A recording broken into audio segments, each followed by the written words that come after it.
Good afternoon, good evening, good morning to you wherever you are in the world. I am Tigress Osborne. I'm the chair of the board of the National Association to Advance Fat Acceptance, otherwise known as NAAFA.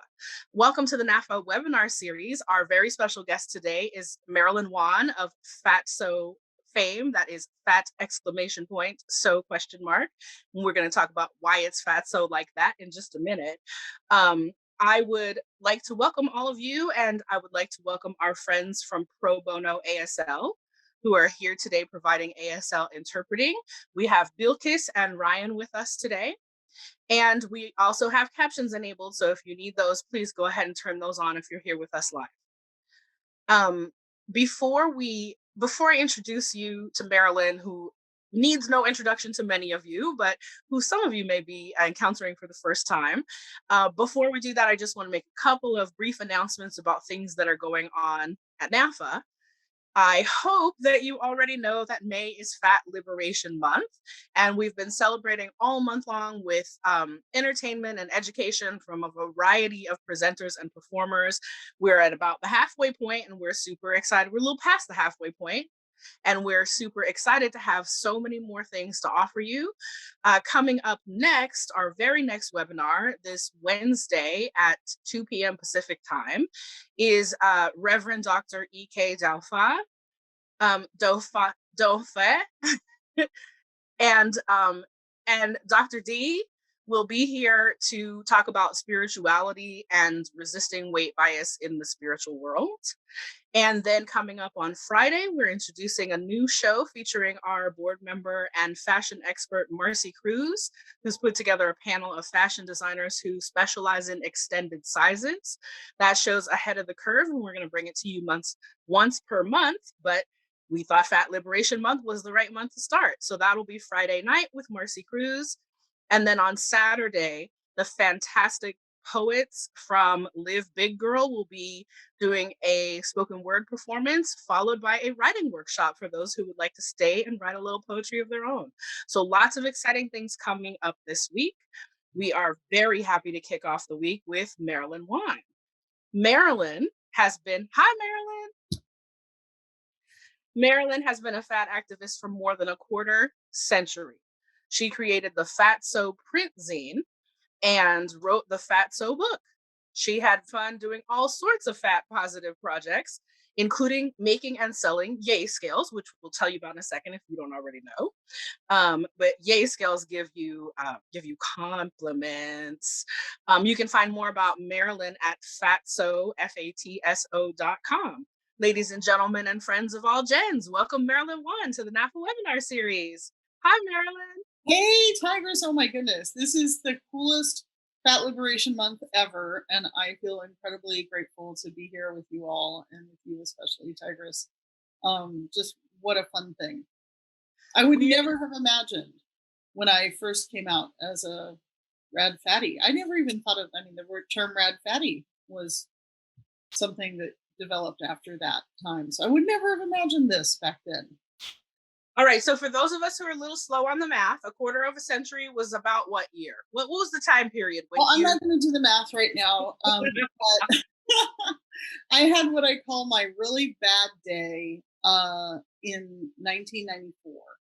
And so I think, or late 93. So the first issue of the Fatso zine, which was made of paper back in the day, came out in 94, summer of 94. And it seems like it's easily 25 years. Yeah. If you do you want to tell us about the really bad day, or do you want to skip that? Oh, sure. For people who don't know, and clearly I don't have that. Clearly I'm living a pretty lucky life, privileged and grateful and all of that kind of stuff. But in my mid-20s, two things happened on this one day. First, I was having dinner with this guy I liked, and he said, kind of in the middle of whatever dinner, that he realized he was embarrassed to introduce me to some of his friends because I was fat. So good information, and goodbye to that guy. And he just suddenly discovered you were fat in the middle of that dinner? Like, he had not seen you? Right. No,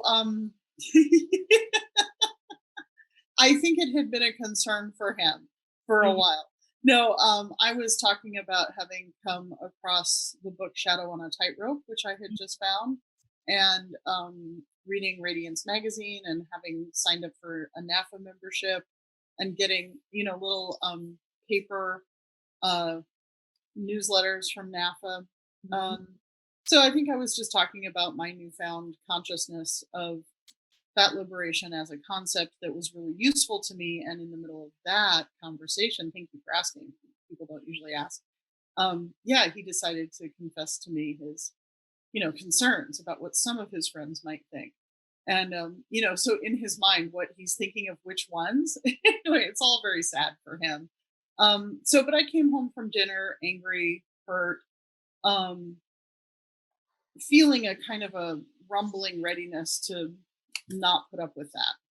And Mhm. I opened the mail when I got home and had a letter from Blue Cross of California saying, hey, you're morbidly obese.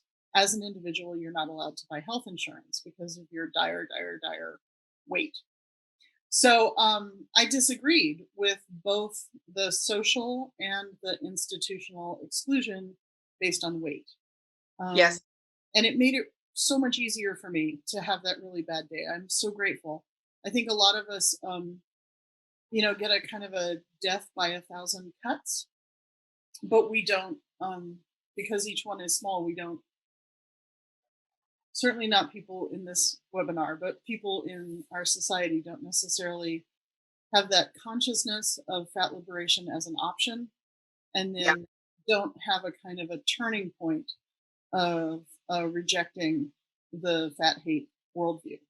So I'm really grateful for that bad day. And I decided to do something what I could do at that time. I was writing freelance. And in my high school days, I had been really into the school newspaper. So I had all this like fun background in making layouts and printing things. So that's what I did. And there were a lot of cool kids doing zines at the time. And I thought, well, I'm not that cool kid, but I'll do this. So, How long was it between the bad day and the first edition of the Fatso zine? it was several months. It was a lot of work. And I called on a couple people. I had only really met a couple of fat people who were like out fat people. So I had gone to a plus size clothing store in the Bay Area, and Chrissy Durden worked there. And Chrissy and I got to talking and found out that she's a poet and was interested in doing zines too. So she was way cooler than me. So that was one fat person I knew. And then um, somehow I knew Susan McAllister, who had performed with Fat Lip Readers Theater. I think I had seen a, a women's theater performance group from Tucson called Blood Hut, and they performed in the Bay Area. One of them was a fat person who read one of her own monologues about her experience with fat oppression, and that again was one of those pieces that really opened a path for me. And that theater group did a workshop the next afternoon, and I went to the workshop, and Susan McAllister was there. So that was my other fat person I knew.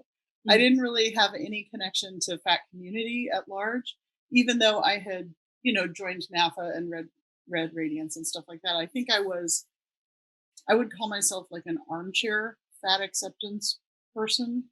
Okay. I hadn't really taken it into my streets. Um, So but you knew about it. You found a couple of those pieces. How did you, before we go forward, let's go back a little bit. yeah, this is way back.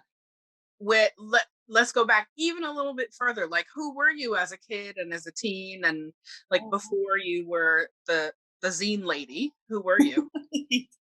um so as a kid I was a chubby kid, and I got teased and treated differently, um and I had throughout grammar school I usually had one good friend, and that was really my lifeline. um and then in high school I got into the student newspaper, and I got into just being a good student and feeling like there were other things than my appearance that I could value about myself. Um, and in high school, I was like a size 16 plus. Remember when they had those kinds of, like, 16 and a half, I guess was what it is. And in the place where I grew up in Southern California, that was definitely fat. So then I went off to college and, maybe weighed a little bit more. By the time I was out of college and in my mid 20s, I probably weighed like 175, 180 pounds. Mhm. And then by the time I was denied health insurance, can't remember exactly what I weighed. And I don't think it's really meaningful to like give the numbers. I don't want to be triggering to anyone. But I was probably wearing like Lane Bryant sizing, 24 at the time, that I was denied for health insurance. And I was 5 pounds over what the insurance industry at that particular moment decided was their cutoff. And in order to qualify, I would have like had to lose those 5 pounds and then get weighed every month for 6 months to prove that I had lost them. And that Right. thing was just it was just a hard no for me. I was not willing to participate in any of that. And in my growing up years, I think what also saved me was that I had a fat mother who didn't get herself involved in a lot of weight loss stuff. Once she got pressured into doing Optifast, and it wasn't really her choice, and she survived it, thank goodness. But I didn't have that in my life, in my house, and I personally only did 2 intentional weight loss phases, and they were really brief. They were like only a period of a few weeks each time. Yeah. So I didn't have that repeated cycle history of self-inflicted self-hate in that ritualized way of having a weight loss goal. And I think partly I didn't have it because I just found it too embarrassing to say, I need to lose weight, I'm going to go on a diet. That to me was just a horrifying thought. And so I think the way that I navigated fat oppression before I had the consciousness that it was fat oppression and that I could opt out of it, um, Right. was to just not go there and to try to do other stuff. So I had like a lot of adventures in my college and post college kind of days, and I just did stuff. And certainly I encountered negative attitudes socially and institutionally. Who knows what my life would have been like else otherwise. But I also ride on a ton of white privilege and class privilege and education privilege and able-bodied privilege. And so that's kind of the scene, I think, Yeah. with. And when you mentioned a couple of things, I just want to sort of highlight for folks. You mentioned Shadow on a Tightrope, which is Mm, the first collection anthology of fat women's writing. Um, you mentioned Radiance Magazine, and of course, you mentioned joining NAAFA. How did you discover those things? So someone I knew in San Francisco suggested that I volunteer at the first book fair that the city did, like in '93. And I volunteered thinking that I would get to meet writers. And I did my volunteer shift. And then as I was leaving this hall that had a lot of vendor booths with publishers setting up their books and stuff for people to see, this one book, I swear, maybe it was the speed I was walking. And if you've seen the book Shadow on a Tightrope, it's gray with some white stripes. So I think some kind of physics property meant that in my peripheral vision, when I was passing that vendor booth, that book actually sparkled and caught my eye. Like it leapt out at me and was like, woo. I love it. That's what happened to me with that, though. We're going to talk about that in a minute. So anyway, I read the book, and that's in the back of Shadow on a Tightrope. There were all these cool things to sign up for. I signed up for all of them, which you I, could still do at that time. There were like, a little little clusters of people in different places making beautiful little pockets of resistance, and you could kind of try them all out. and you could I, like write away to them and get I connected. mail. Yeah. I mean, this was '93, but I didn't have the internet or bulletin boards or anything like that. So yeah. So then you made your first zine, and it became one of those little pockets of resistance. And how did it attract people to you? Like, how did that expand your fat community and your sense of being, like you use the term rad fatty, your sense of being a rad fatty yourself and being connected to other rad fatties? So I want to acknowledge that I first heard the term rad fatty at an event in Portland that Stacey Bias created, and it was called Fat Girl Speaks. So she had done it one time, And then I think she invited me to be a participant the second time, second Fat Girl Speaks. And I heard people saying Rad Fatty, and because there was a really big kind of group of people in Portland who were hanging out and creating this event and doing stuff, and so people were saying Rad Fatty up there, and it felt challenging at first to say that because it seemed like using a slur. But I mean, we can all choose to take back those negative terms and change their charge. So that was years later. I lost where I was first supposed to. Oh, what was the fat community like that I first came out into? It was amazing.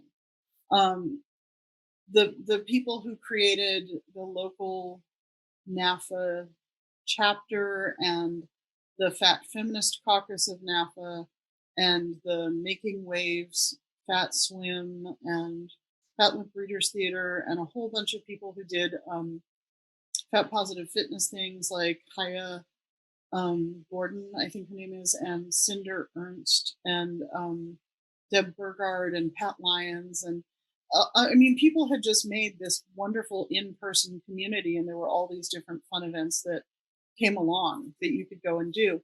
But I hadn't done any of that when I first brought the Fatso zine, like a little pan of brownies to a potluck, And Judy Free Spirit was the head of the Fat Feminist Caucus of NAAFA for a really long time.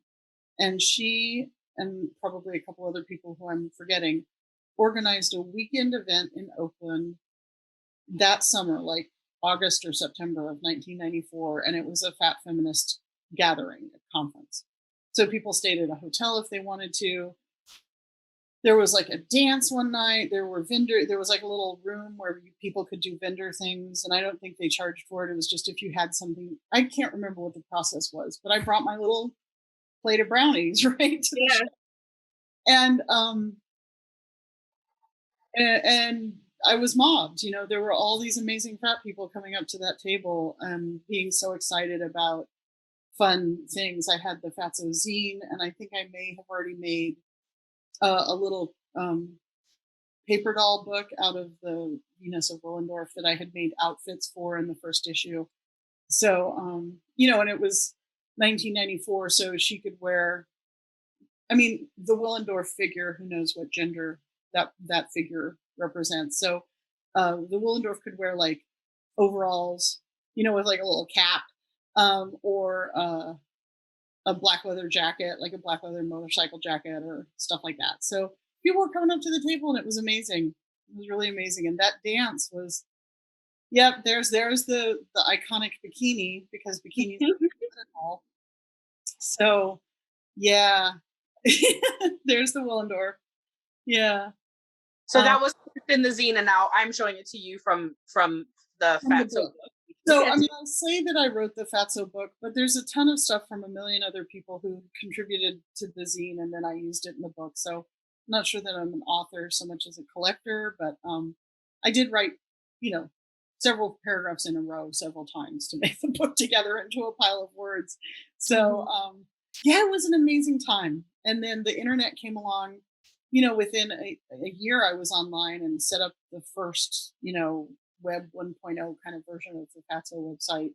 And maybe people don't know about this if they didn't happen across it back then, but there was a threaded conference on the Fatso website that used a piece of software from a company. I can't even remember the name of the company, but someone I knew in San Francisco who made my website for me worked at this company, and they had made this conferencing system where people could talk, like with threads, like a conversation board, a bulletin board, whatever.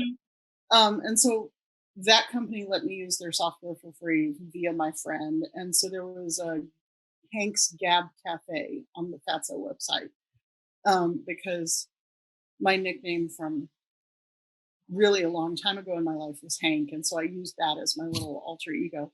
So Hank's Gab Cafe was my online community space. And the other community spaces then were a Fat Acceptance email list, the NAAFA email list. Deb Burgard had not yet started the Show Me the Data email list. So there was a a Bay Area Fat Dykes email list, which had a ton of people doing really great things. And that's another whole big part of the Bay Area fat community scene, was the incredible um, queer fat world that was really powerful. So people had formed a collective for the Fat Girl zine out of Mhm. that community, and that zine collective was kind of like my colleagues, my people I got to hang out with. I was kind of the little red hen doing my zine kind of off in a corner, and they were awesome. It I was started looking around because I know I have a copy. I was lucky enough to be gifted a copy of it from Mo Kalman. I didn't know it at the time, and it's almost in my reach, but I fear I might knock over everything in this room trying to get it. So I'll share it for those of you who follow me on social media. I'll share my copy. it was way bigger and fatter and more serious and more diverse and more awesome than the Fatso zine. There was always like a round table with people really going through a lot of discussion of some really juicy topics, and there was the kitchen slut, doing food fights that they would photograph, and they just did a great job. So yeah, if people haven't seen the Fat Girl zine, if there's any way to get copies, I think there is still, but it was pretty great. So yeah, that whole in-person fat community was really special to me, and I hope people can still find or make in-person fat community where we all are, because we all do deserve and need it. It's tremendous. I mean, I know how much I also, sort of came of age as a fat activist in the Bay Area at, a few years later, or I guess about 10 years later. Um, I, for folks who don't know this, I used to run a nightclub event that was a plus size and black and brown centered nightclub event in Oakland. And, but yeah, coming into into that, and then you hear about Shadow on a Tightrope, and you hear about the Fat Manifesto, and then all of these people are right here in your neighborhood. Right, And right. that's actually what happened with me and Marilyn. I think Marilyn knows this, but we first met in person at a Big Moves dance show when the friend that I came with won one of Marilyn's yay scales. And took a photo of them and asked Marilyn for her address so I could send her the photo, and she graciously gave it to me. And it was Oh a my God, terrible yeah. photo because my flash didn't work, but Marilyn stayed in touch with me anyway. Oh, And I'd known of Marilyn for years because of Fatso, which, just as Marilyn described, was a book that sort of sparkled and jumped out at me. I was walking through the Barnes and Noble in Richmond, California, and it was on one of the end caps. And I had probably come to buy like the next Terry McMillan book or something like that. And, and here's this little dancing fat lady. And I didn't know when I bought the book that if you have a copy of the book, or when you get yourself a copy of the book, there's like I don't know if I can angle this so the camera can see it, but there's a little dancing fat lady in got the it. corners. And when you flip through, you do a thumb flip through the book, she actually dances. I can't quite get it in the camera in a way that people can see it, but Oh, there you go. that's more reason for you to get your book and do it yourself. Um, but lots of folks have had that experience of finding this book and having it be the entryway that some of those other things were for you into understanding anti-fatness as oppression and as something to push back on. How'd you get from the zine to the book? Because the zine was only mostly circulating in the San Francisco area, or how were you getting it to other people? So the zine, I sent it out. I bought a mailing list of independent booksellers, Mhm. bookstores, and I sent each one of them a copy with a postcard. They could just mail it back to me with the postage on it and say how, if they wanted any copies to sell on consignment. So, and I also sent it to Tower Records, which was a thing you could do. You could walk in the store, look at records. Anyway, so they had a huge shelf of zines. So Tower Records was my biggest customer. They took 100 copies, and they put like in however many stores they put them in. But I probably never printed more than like 2,000 of any issue of the Fatso zine. So it went out there, but you had to be at a feminist bookstore or a queer bookstore, or a people of color bookstore, an independent bookstore to find it. And then people subscribed, which I did the first issue. It was a ton of work. It was like more work than my master's thesis. And then I offered a subscription, and I didn't really consider that that meant I had to do it again. So Right. I was doing more issues and having real fun with it, and people were, and then Um,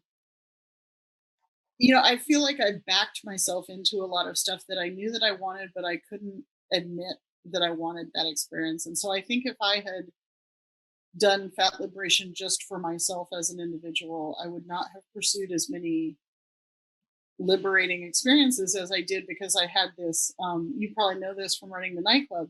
I Yeah. had this project that I could, that I could hide behind in a Yeah. way. So some old college friends of mine knew a guy who was teaching seventh grade health in a middle school, like an alternative middle school in Berkeley. And he was like, they were gay men, and he was like, you really totally have to come in and talk to my seventh graders about your fat liberation. And I was like, really? That was the scariest thing I could imagine, because for me, like, seventh grade health class was like probably one of the most anxious making times in my life, or just seventh grade in general. Um, so Yes. I did that because a lot of what I did with Fatso was what I would have wanted when I was growing up, or what I would have wanted to encounter before I had before I found Fat Liver. What would I have wanted? What would have made it fun and um, possible seeming to me? Um, and so a lot of what I've created comes from a white experience, my class experience, and it's very limited in that way. Unfortunately, if I could do it again, I really wish I had had more awareness, um, because it's answering what I would have wanted. So in the ways that maybe there are some grains of universality in that, um, it it was useful to people of all different experiences, or people were just kind enough to kind of put up with me while reading along. So the book, I mean, so that seventh grade health ed talk, and then I knew some people who were um, professors in colleges, and so I started doing like speaking on college campuses, which was mind blowing. All of this was terrifying because I had not done any public speaking, but it felt like if I could say something that was going to help, like I always pictured this 16-year-old version of me. If I could Right. say something that was going to help that kid, it was worth me being nervous, worth me being embarrassed, whatever. So, and then I ended up getting calls from media somehow, and did some media interviews. And at one point, and this is mind boggling to me, is that eventually this leads up to how I got the Fatso book deal. Um, it was coming up Thanksgiving. And I think that if you're working as a journalist and you want time off for a holiday, you have to like pad the space in order to fill it. And so they were doing what feels like kind of a padding piece about in USA Today, which is this newspaper, but it goes everywhere. So it's in every hotel and every airport, whatever. Back in the day, it was a really big deal. So they were doing this piece on, should you eat a piece of pumpkin pie for Thanksgiving? Will the Right. war end or will it not? Hard hitting journalism. Yes. Hard hitting, right? And so they needed people to comment on this really important question. And they're like looking around on the early internet in 1996 or 7 or whenever this was. And they found me, right? And so I gave them a quote, and it was sassy. And then they were like, well, we need a picture of you to go with this quote. I was like, okay. So they were really padding the space. They were just like, we don't even want to write anything. We just want to put big pictures of fat people's heads on an article and fill the space and go home for Thanksgiving. So I had to like drive to some little instant headshot photo place in the business district in San Francisco and get a headshot that was really bad. I had like dark roots and fuchsia hair. It was ridiculous. And But it was life changing because it was USA Today. it was. And so the morning that the USA Today thing hit, a book agent called me and said, I think I can sell your book. And I was like, what book is that? So there was a zine called Hip Mama that someone had done in the Bay Area. And that book agent had sold a book based on that print zine. Yep. And thought that it was going to be like a 6 figures deal because maybe she had gotten close to that with Hip Mama, because there are a lot of hip mamas. And I was like, okay, fine, I'll do a book proposal, but I don't think you're going to get a 6-figure offer. And absolutely, it was not a 6-figure offer. Nowhere near, much smaller. And so finally, like a year and a half later, well, maybe not quite a year, but a while later, she calls me and I was like, I got this one offer from this one publisher for a little bit of money. Do you want to bother? Because the amount of money was really what you would get paid to write a magazine article, not a book. And Mhm. I was like, yeah, I want to bother.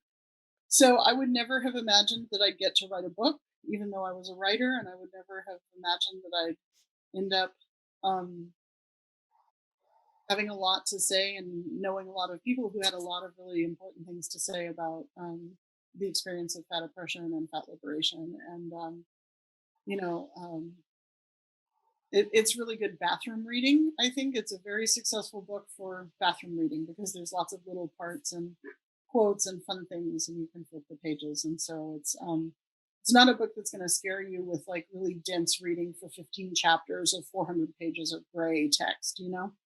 So, and those kinds of books really have a place, and thank goodness we have a very expansive shelf of fat books now, fat positive books. Because certainly there was the diet bookshelf, and that takes up way too much landscape. Well, and as you said, some of the first books um had aspects that were universal, but also had a lens that was from the person's own life, and only certain people were being listened to, right? And so the fat bookshelf now is Thank so goodness. much more diverse and intersectional.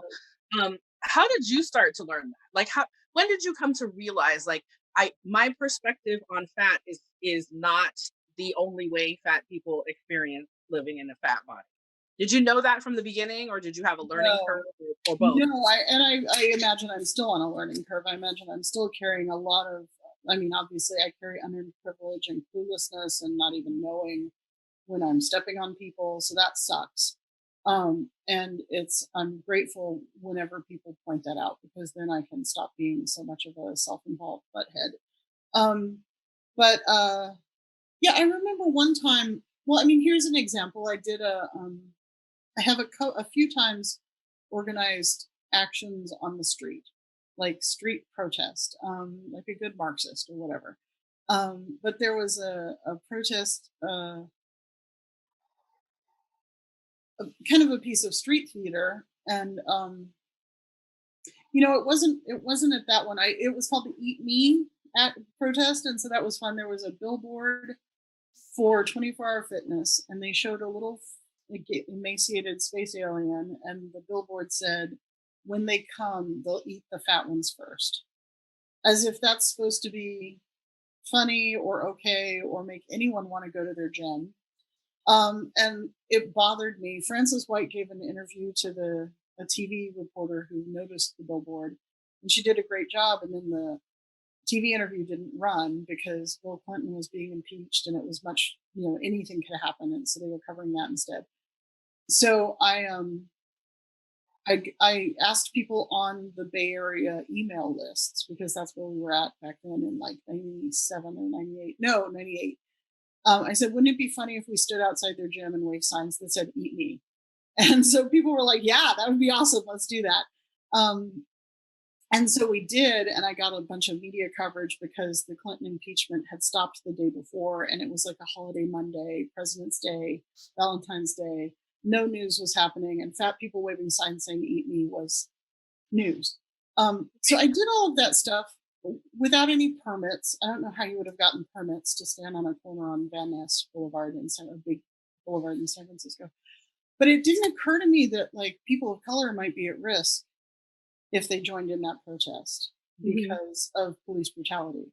It didn't occur to me to make the event accessible for all people with all different kinds of disabilities. So that sucks. Um, and actually, one of the gym members came up to us who was a wheelchair user and said, I go to this gym, but they have to open the side door for me because there's steps at the main entrance, and it pisses me off. And I was like, join us. But I didn't even know anything about that for that gym. Right. Right. Um, and so a lot of things I've done, luckily, no one got hurt, right? Because of my lack of awareness. And So, I'm sure that I've hurt people too over the years in my way of talking or planning things or the way I construct issues. So I think we can all learn from each other. And In my rush to answer my own pain from fat oppression, I don't want to also be hurting other people, and I'm sure that's the way everybody feels if we can take a minute and listen to each other. I think Charlotte Cooper talks about like sort of three waves of fat activism, and they're basically like that sort of the the the generation of activists and participants who started things like NAAFA and the Fat Underground. And then there's the sort of like the generation around the kind of events that you're talking about, like the Eat Me protests and that sort of like 90s activism. And then there's like the sort of, I think of it as like the social media generation of activism. I think So like Charlotte, fatosphere people, yeah. yeah, yeah. And I think in the third generation, in the third wave, that we are all learning to be more intersectional, um, and to like examine our privilege. And, we had a webinar with Bill Fabry last year, who's the founder of NAAFA, and talked to him about like what NAAFA looked like in 1969. And until 10 years ago or whatever, when he began to learn some of those things about looking at the social justice issues around fat in a more intersectional way, and thinking about what fat activism has in common with other anti-oppression movements and what it doesn't. Like, so I think we're all trying to do better. As I can speak for NAAFA as an organization, like as an organization, we're trying to do better. But you're right, we're all, there's a learning curve for most of us in some area, even if we've got it in some other area, right? Well, I um love that the step up, step back. I don't know what exactly the words are, but part of what I've been doing is just not trying to be in the public eye so much, and maybe boosting signal for people who should be, who should have been all along and who are now. Um, or just supporting and encouraging, well, and and I should say too, the first time I talked to you about doing something like this, you were like sort of like, who else can I pass the mic come along on, to? someone else has to do this. Everybody's heard me way, way more than I deserve. Way more. And well, I I'm not going to say whether you deserve it or not. I'm Yeah, going to that's a good agree with word. you that lots of folks have heard you, but I think there are lots of folks, especially who are newer to the movement, that it's not, you're not as ubiquitous to folks who are Good. new to the movement. Yeah. And but the work that you've done is still important. There are folks in the chat now who are sharing some of their memories of the first time they encountered the Fatso book, or of being at that 24-hour fitness protest. Um, I want to tell our audience that part of the reason that Marilyn agreed to do this time was because it was Fat Liberation Month, and we wanted to make sure we had some historical perspective. And also, I asked the board members of NAAFA in this season. Last fall, we did our reading list was all Black women and news. And then in the spring, I asked board members, tell me a book that you think everybody in fat community should read. And two of our board members brought up Fatso, Amanda Cooper and Marcy Cruz. And Well, and thank you. I mean, that just makes my day when the thing that I needed ended up being useful for other people's self liberation. I mean, that's so cool. so, is there anything you'd change about the book now if you were going to do? Have there been like updated editions published? I actually don't know the answer to that. If you They, were to do that, they, what would you? yeah, they reprint the same thing, but I'm not able to change it. And I didn't give them electronic rights, so at some point I can make an ebook version of it and sell that myself, which is daunting because then I should change like a ton of stuff, really. I mean, the white focus, the just kind of ableism. I'm not sure. Uh, I did make one joke about Kate Moss that I don't think I would make now. I don't think I would Mhm. slam people for being thin, you know. And just a lot more awareness and inclusion and different voices and you know acknowledgement of all the major ways that I've fucked up over the years. Maybe Mine was Posh kind of a Spice. quota. Huh? Mine was Posh Spice. The joke that I made in my early days about about people who were too thin needing to eat more, and had somebody actually be like, I would never want my daughters to say anything like that, hear anybody say something like that about their bodies. Why don't you do better? And I had to step back and think about it. So it's the equivalent of your Kate Moss is Yeah, my yeah, yeah, yeah. I mean, I think it was in the there was like a Right. story that was literally in the first issue of the zine, and then I just imported it into the book without really rethinking it. Um, and yeah, just so many clueless white person privilege things that I just would look at it again. Um, Well, and I think on that subject specifically, I think we have to learn, and hopefully I have learned, and you have learned, and many of us have learned that we can critique the culture of obsession with thinness without putting that on the backs of thin people who's we don't know any more about why they are thin than other people, strangers, know about why we are fat, right? And so there are ways to talk about the systems, without making it an individual moralistic thing about people, right? And that's what I hope we're all doing better in this generation of the movement. Um, I want to make sure that we have time to take some questions that are not from me. So, folks in the audience, if you would like to begin entering your questions in the chat, we'll get through as many of them as we can. While you are queuing up those questions, Marilyn, let's talk about how you started making yay scales. oh man. So yay scales tell you what you yay, not what you weigh. And so instead of numbers on the dial, there are complements. And then the outside of a yay scale is usually decorated or sparkly or colorful or all those things. And yay scales happened because, well, to go way back, when I first started the zine, I was inspired by a zine from gay community that was called Diseased Pariah News. And Diseased Pariah News was for people with AIDS who don't want your pity. So this was the high 90s. It was an amazing zine. And at the bottom of each page, they would put little snarky comments. And so they would say, like, Michael, so and so, your subscription check bounced, or whatever they would put on the bottom of the page, like a little Burma shave thing. And so I did that too, and I would have to come up with them. And for the Fatso book, I put them on the bottom of each page of the book, and that was a lot to come up with. And on one of the pages, I said, liberate your bathroom scale from its oppressive function and give it compliments instead of numbers. And I had never done that. But I just was like, that'll go on the bottom of a page. Fine. So then after the book came out in Brooklyn, the borough president, Marty Markowitz at the time, decided that all of Brooklyn needed to lose weight, and there would be these computerized weigh stations, WEIGH stations in Brooklyn, and people could have like a username and it would weigh you, and then you would be tracked over a period of months or years or whatever by the government of Brooklyn, and it would tell you to lose weight. So that's a public health nightmare. That sounds like sorry to interrupt you, but a couple weeks ago we interviewed Philip Barragan and about his graphic novel Fatosphere, which is like this dystopian future when the government controls everything about weight and weight loss. What you just described actually sounds like a scene from Fatosphere. That is awful. Okay, I'm sorry. Our actual world. People in the chat are saying, "Oh my God, F that." Right?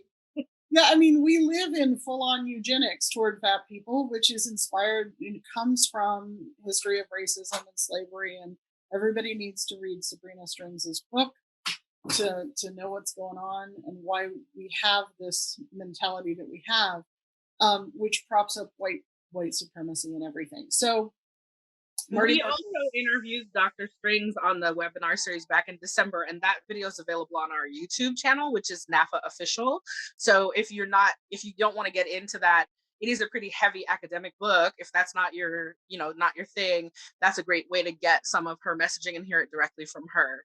That was such a great webinar. So great. You guys did an awesome job. So if you haven't watched that, you can't miss it. So I encouraged people from afar, from over in San Francisco. I said to people in Brooklyn, like Bertha Pearl and Yalith, people I knew, Deb Malkin, and I said, hey, why don't you go and, make some noise when he announces this big project? And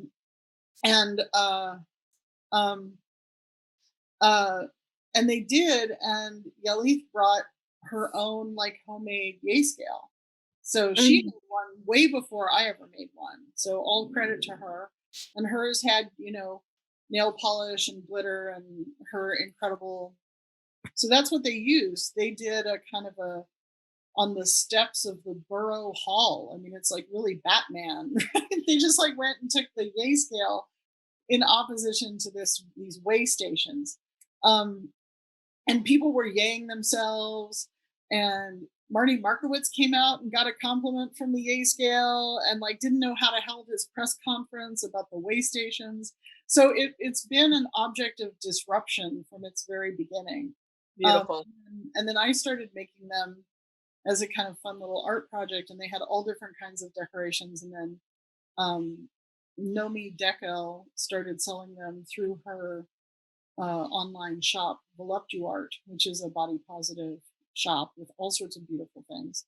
And I'm grateful to her because I'm really bad at putting things in boxes and putting postage on them and all that kind of stuff. So she did that part, and then people could buy them through her website. And in the last couple of years, I've been taking care of my dad, so it doesn't work for me to get yay scales to her. So if you really need one, I can tell you how to make one. You know, blessings on you if you want to do that, or I can we can try to talk. But yay scales are also really fun to take for any kind of public interaction. Like I've taken them to like to the Big Moves show, or when I give a talk, or if I need to do some kind of outreach, like in public, I find a place where people are moving past, walking past, strolling past, wheeling past, um, and they're not in too much of a rush. So you don't want to be like on the subway platform trying to stop people. Right. Right. But like if you go up to Lake Merritt in Oakland, or you go somewhere like the Haight-Ashbury in San Francisco, or a whatever, a farmer's market, wherever, and you just like, hey, you want a free compliment? People have all sorts of really interesting, sometimes very powerful reactions. And I've seen that in person. Marilyn spoke at my school when I was a high school teacher and administrator, and brought the yay scales, and to see these teenagers like feel good about getting on a scale in front of people was really powerful. And I think the other time I got to see people's reactions in person, um, at Marilyn had a life-size or larger than life-size image of the Venus maid, and we stood across the street from this San Francisco business that had a horribly anti-fat Santa that was meant to represent like gross capitalism. It was this statue that they had made, and that they made out of a former Jabba the Hutt thing. And they were encouraging people to take selfies with this fat yeah, Santa sculpture, and it was a nightmare. And this is in their store. Yeah, it was so awful. It was like how they were attracting extra business to their store for the holidays. It was like, come take it was very, freak show in all the worst ways, right? And, like come with this inanimate fat mocking Santa, right? And they were selling, $200 jeans in their store. Right. $200 jeans up to a size large, which was really probably a size medium to most people. And so we were across the street with this larger than life Venus Willendorf image. Yeah, and the face hole was cut out, so you could actually put your face through like those roadside attractions. Yes, so that could be your photo op, instead of your photo op being something gross and anti-fat and dehumanizing of fat people. But we had the scales there too, and people were yaying themselves and then taking their picture with the other fat icon, the one that's positive for people. It was a really, really great street action on a rainy Saturday night in San Francisco.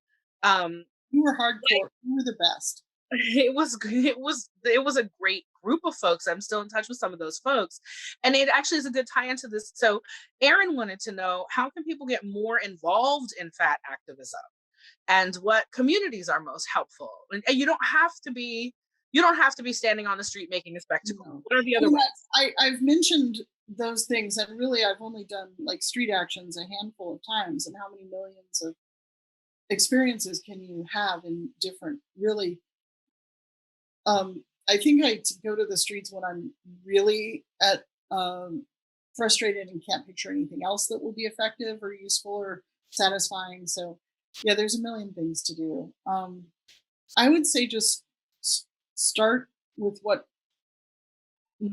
has the most energy for you, and sometimes anger is a really good source of energy, or joy, or what you wish you had, and then find other people. I feel like fat community is kind of transitional. Like there was the social network time, and I don't know where we're headed next. I feel like it's still pretty open. You could be making anything these days. Well, I Depends. think one of the great things about your story is like you started with something you'd never done before. It's not like you were some fabulous producer of zines and then you were like, let me do a fat one now. It was like, oh, I have an idea. Let's see what the heck happens. And look what's happened. 25 years of Right. community building and outreach and inspiring folks. So I guess it my story is proof that you can survive fucking up or not doing a perfect job. Um, and those things happen. You think there are mistakes, there are things that you wish you could change. Um, so I still think it's more worth it to try to change the world and stop fat oppression than not. So I used to tell myself before I would do any kind of media interview, because sometimes it's nerve wracking.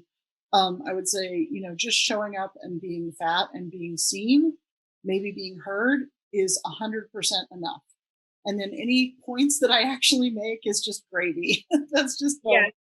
So anything that you do is needed. What would you want to do? Bill wants to know how you deal with trolls. You know, you had before the internet, you had talk radio trolls. Most of us who came into our activism in this generation haven't dealt with that. But you were Yeah. kind of popular on talk radio as the fat girl who was willing to come on and talk to the trolls who were often the hosts of those shows. Yes. So when you do a radio interview, they screen the callers who talk to you. So they're picking the ones who are going to be the most combative. And then those people get to talk to you. And then in the early days, before I understood that the internet could let people find me, I had an 800 number, which is ridiculous that I was paying for that, because mostly the people who used it were people who would call to yell at me. So, I mean, the first thing that I would say about any troll is that it's not a surprise.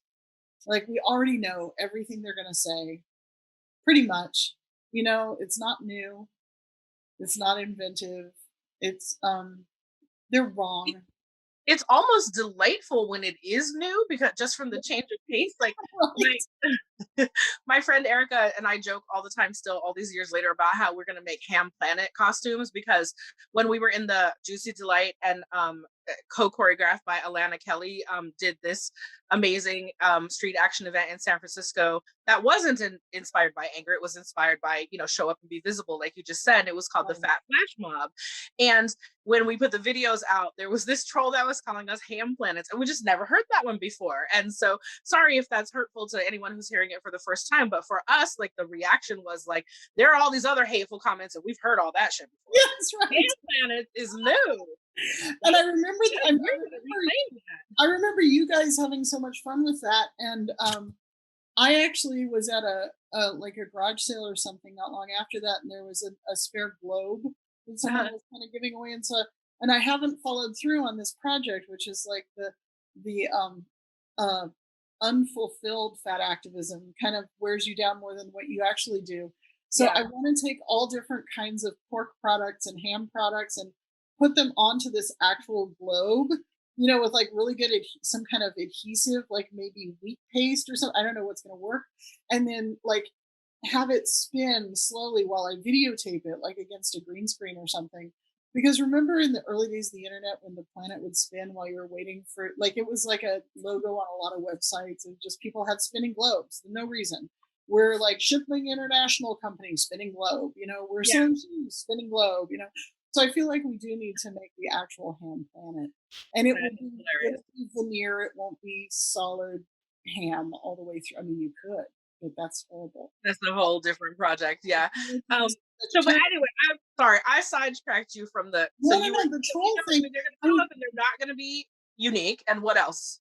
the first thing to know is they're wrong, and you've already. I mean, the whole society is telling us all the same thing. So, I remember when someone, a thin person who has had me come and speak in her class a lot of times, and now a friend, emailed me or called me, and she was like, "Oh my God, Marilyn, I looked at your Wikipedia entry, which I didn't write it. You know, somebody else has come up with all that stuff. And they changed your name to Marilyn Whale." And I was like, that is hilarious. No one's ever changed my, I mean, I've been called a whale my whole life. There are 5 official fat animals. There's cow, whale, hippo, pig, elephant. And then there's like variations. Manatee now. Manatee, rhino, bear. There's variations, right? But those are the animals we all get called. And thin people get called dismissive names that are objects. Like, well, there's like stick, anyway, Pencil. Yeah. people, those are Yeah. not cool. But so Marilyn Whale. So I think online I was like, that's hilarious. What's your, whale name? And so other people were coming up with like their whichever whale thing, like if they were manatee or orca or whatever. So yeah, just don't believe them. I used to kind of argue with them just for fun. I don't necessarily have that much energy for them. And honestly, I'm not, for whatever reason, I'm not in a position to interact with trolls very much anymore. But in the early days of Hank's Gab Cafe on the first Fatso website, there were a lot of different topics. So people could be talking in a thread in one topic, and you wouldn't necessarily, if someone was only being a troll in one topic, they wouldn't know people were talking about them in another one.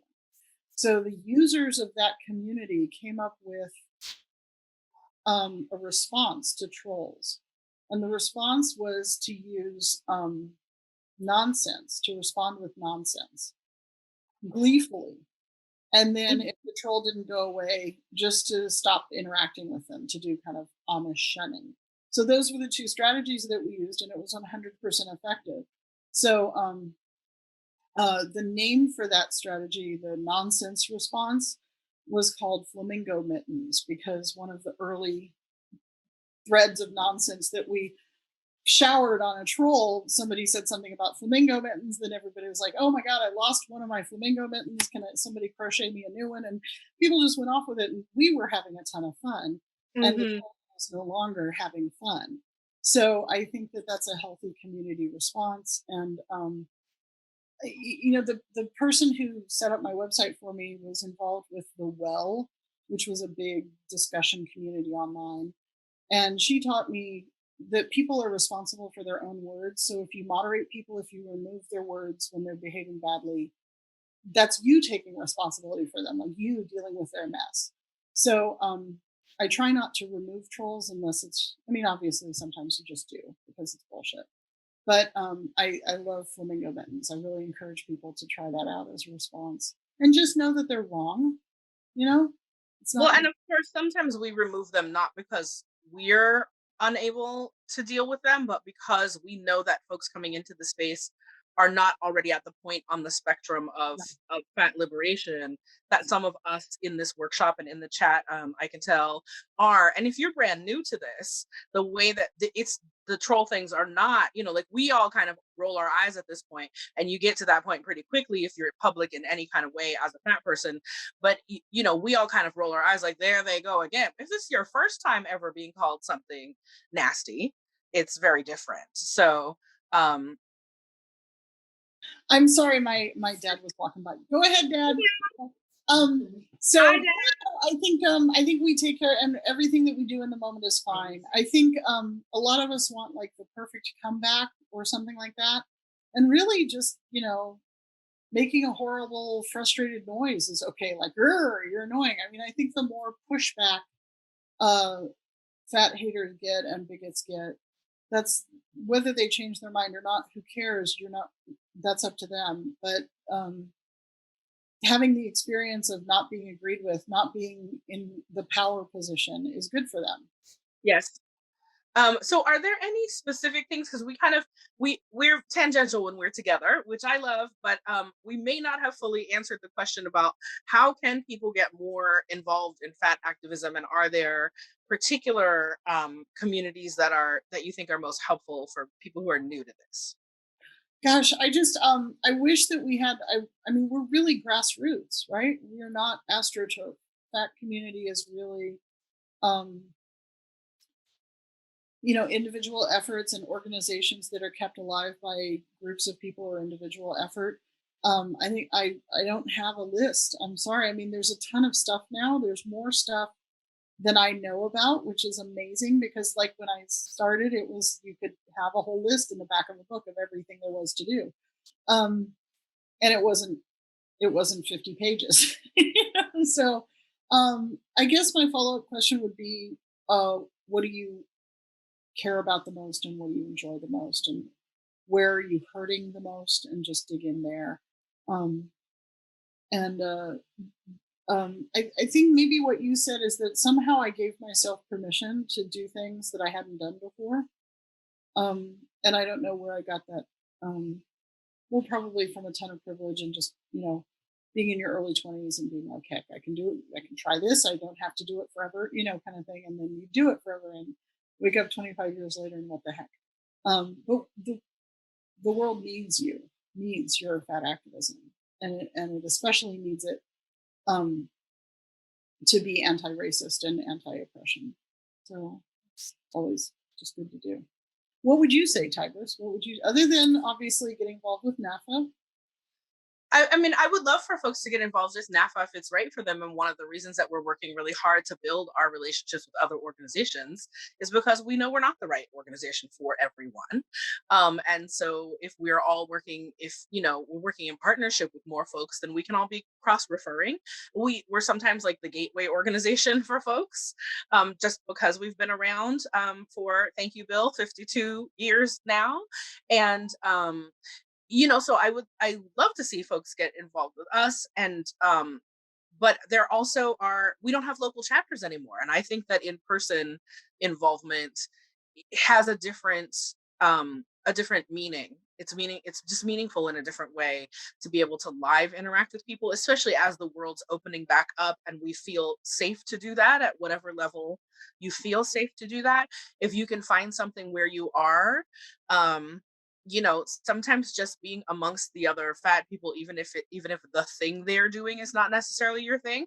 If the only local fat group you can find is a fashion group and you're not that into fashion, maybe go hang out with them anyway and see who you meet there who's into some of the other stuff. Um, Yeah. and and just try it out, and don't be afraid to start something. So many of us who started a thing didn't have any experience with that thing before. I had only even been going to nightclubs. I was a total late bloomer. I'd only been even going to nightclubs for about a year when I started Full Figure Entertainment. And then for 9 years ran club events for fat people. The best club ever. So Thank you. yeah. I mean, I have my long list too, Marilyn, of mistakes or things I would have done differently or ways that we weren't accessible enough, or like all of the things we all do, right? None So, of us did this perfectly out the gate. None of us, when and you none work of us with do other it perfectly people, now. it's always good to give a belly bump, an actual belly bump, which is I think, a body acknowledgement, a greeting between weight liberated people of all sizes. And it's not like competitive, like you're trying to push each other. And but I love that. It's a fun thing, and each belly kind of feels its own little particular way. So just the way each handshake feels that way, so that's pretty nice. Um, I want to just acknowledge that a lot of us who create stuff in Fat Community are doing everything we can to do the thing we're doing, and we don't set up a structure for people to contribute or to be part of it. I know that's been my pitfall. So it could be anything. Our community does create all sorts of performance and literature and dance and theory and political engagement, so you can pick a flavor. Yeah, And I'm just sorry to have like a little office where you can do the 15 different things and try them all out. I just I don't have that to offer. Justine is pointing out in the chat that that it's creating fat community in person is something they want to do too, something she wants to do too, but it's also been great to see how tools like Zoom can open us up to connecting with people, so you can have that local feeling because you've made a community even if you're not all physically in the same space. Yeah. I've seen that with the Get Embodied movement dance classes that Aoife Sheena does, and we've all, like, many of us have experienced that in a variety of ways. And those of you who are with us live should feel free to share some of those things in the chat. I think we can maybe do one more question for Marilyn if anybody wants to pop in a last question there. Um, and but y'all, we're going to keep the room open for a little longer after we stop the actual official webinar, as we always do, and folks hang out a little bit, and you can exchange information if you've been connecting with someone in the chat. Like, this is how it starts, right? A couple of fatties get together to talk about fatty stuff. And then, and it can start by complaining. Like, a lot of my activism starts by complaining. Like, I wish someone would do X, and then, you should just do it. yes, you should just And do it. thank you all for being here. This is so cool. It really, I mean, you can see my pandemic hair, and it's just amazing to kind of connect. Yes. Know names and new names. So I'm going to ask you, it doesn't look like we have another question from the group, so I'm just going to wrap up with the question I always ask people at the end. Is there anything we didn't ask you about that you really want folks to know?